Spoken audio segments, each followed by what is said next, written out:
Hello guys, channel में आपका स्वागत है एक बार फिर एक नए वीडियो के साथ। आज हम बात करेंगे इनकम टैक्स डिपार्टमेंट की आपके कौन कौन सी ट्रांजैक्शंस पे नज़र होती है कि इनकम टैक्स डिपार्टमेंट की आपकी ऐसी कौन कौन सी ट्रांजैक्शंस है जिस पे नज़र रहती है। अब यहाँ पे मैंने कुछ कॉम्प्रिहेंसिव लिस्ट बनाई है, उसमें हम देख लेते हैं कि 6 high value cash transactions that can get you in an income tax notice. पहले तो वो कह रहा है कि पहला है कैश डिपॉजिट इन एफडी। वो कह रहा है कि central board has said that the banks have to report if a person deposit in one more deposit other than time deposit made through renewal of another time deposit of aggregating of 10 lakh और more in a financial. वो कह रहा है कि income tax department ने banks को पहले notify कर रखा है, अगर कोई भी कैश में एफडी कराता है 10 लाख से ऊपर तो उनको इमीडिएटली रिपोर्ट करना है, लेकिन अगर कोई भी उसको रिन्यू कराता है तो रिपोर्ट नहीं करना। तो ये पहला था कि कैश डिपॉजिट इन एफडी, अगर कोई भी बंदा कोई भी एसएससी आके अपने बैंक में आके 10 लाख से ऊपर की एफडी कराता है सिंगल वन टाइम में और वो भी कैश में, तो इनकम टैक्स डिपार्टमेंट की नज़र उस पर रहती है और उसको नोटिस इशू किया जाएगा। Cash deposit in bank account, वो कह रहे हैं cash deposit in bank account. मैंने एक नोटिस वीडियो बनाई थी पहले कि कैश कितना जमा करे बैंक में। मैं आपको वो वीडियो अगर आपको देखना चाहते हैं तो मैं आपको डिस्क्रिप्शन में लिंक दे दूंगा और आई बटन में भी डाल दूंगा, जिससे कि आप वो वीडियो देख पाएँ, फिर उसके बाद देख पाएँ ये वाली वीडियो। तो वो कह रहा है कि सीबीडीटी ने मैंडेटरी कर दिया कोऑपरेटिव बैंक्स को कि भाई 10 लाख से ऊपर जिसकी भी फाइनेंशियल ईयर में कैश जमा हुआ होगा और एक अकाउंट या उससे ज़्यादा, एक अकाउंट या 2-3 अकाउंट में, तो उसको इनकम टैक्स डिपार्टमेंट को रिपोर्ट करना है बैंक को, और इनकम टैक्स डिपार्टमेंट उससे नोटिस भेजेगा और उससे सवाल करेगा कि ये पैसा तुम्हारे पास कहाँ से आया। लेकिन करंट अकाउंट में ऐसा प्रोविज़न नहीं है, ओनली सेविंग का है। क्रेडिट कार्ड के बिल पेमेंट, वो कह रहा है कि payment made through an amount of 1 lakh और more in cash toward credit card dues will have to be reported. वो कह रहा है कि अगर 1 लाख से ऊपर का भी आपने कैश में क्रेडिट कार्ड का बिल पे किया है तो भी आपको बैंक को इनकम टैक्स डिपार्टमेंट को रिपोर्ट करना है। If further one pays 10 lakh और more to settle the credit card dues in financial year via any other mode, this transaction will also be reported. वो कह रहे हैं कि अगर इसके अलावा भी 10 लाख से और ज़्यादा से ज़्यादा वो क्रेडिट कार्ड के ड्यू सेटल करता है 1 साल के अंदर 10 लाख से ज़्यादा के, तो भी इनकम टैक्स डिपार्टमेंट को बैंक के द्वारा रिपोर्ट की जानी चाहिए।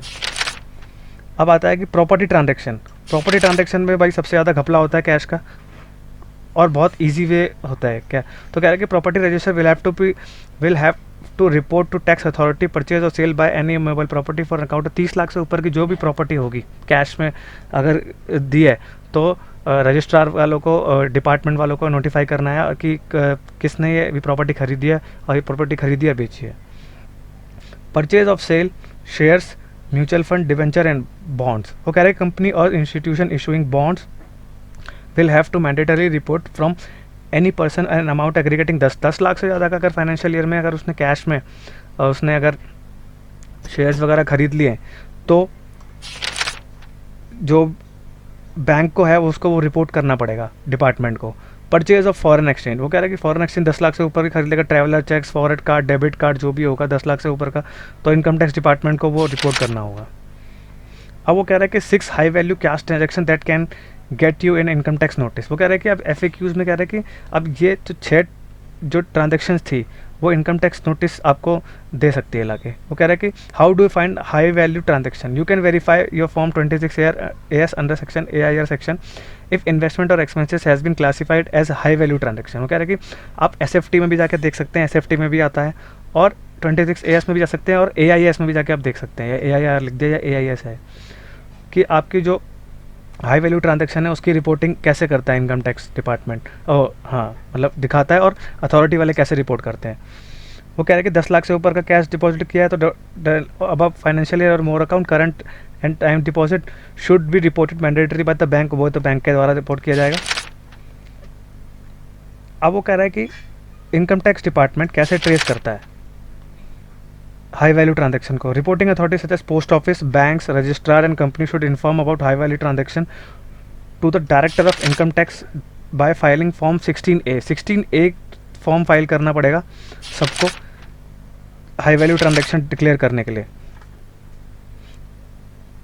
और फाइनेंशियल ट्रांजैक्शन को रिपोर्ट करने के लिए फॉर्म 16(1)A हर बैंक को, रजिस्ट्रार को, कंपनीज को फाइल करना पड़ेगा। What will happen if you don't respond to income tax notice, if you don't respond to income tax notice within a stipulated time, it could have various consequences. Non compliance of notice attract 10,000 penalty. वो कह रहा है कि अगर आपने notice का reply नहीं किया, अगर डिपार्टमेंट ने आपको नोटिस इशू किया है और आपने नोटिस का रिप्लाई नहीं किया, तो आपको 10,000 रुपये तक की पेनल्टी हो सकती है, जो कि एक अग्रवाल वाले केस में हुआ था। प्रोसिक्यूशन भी हो सकता है 1 साल तक, 1 साल तक का प्रोसिक्यूशन भी आपको झेलना पड़ सकता है। अब आते हैं, what should a taxpayer do if she gets or he gets an income tax notice? If the taxpayer gets an income tax notice, he should acknowledge the questionnaire issued along with the necessary document that the taxpayer has to submit income tax department. Assessing officer should serve this notice within a stipulated time period of 6 months after the completion of assessment year, to which it really, वो कह रहा है कि 6 महीने के अंदर अंदर अब तो नोटिस का टाइम लिमिट बढ़ा दिया गया है, जो कि अब 1 साल के अंदर अंदर भी अब वो नोटिस आपको दे सकता है और असेसमेंट ईयर कंप्लीट होने के। अब वो कह रहे हैं what are the type of income that are not taxable. Inherent gifts and donation, किसी भी आपको किसी भी प्रॉपर्टी इनहेरेंट होकर मिली है या गिफ्ट दिया है तो वो टैक्स नहीं होगा। Cash refund on purchase of retailer, manufacturer और डीलर, वो कह रहे हैं कि आपको रिफंड मिला है किसी रिटेलर, मैन्युफैक्चरर और डीलर का, तब alimony repayment for order after order divorce orders of after 2018। Payment of child support के लिए आपको पैसा मिल रहा है तो तब आपको कोई टैक्सेबल टैक्स नहीं देना। मोस्ट हेल्थ केयर बेनिफिट मिल रहा है तब भी नहीं।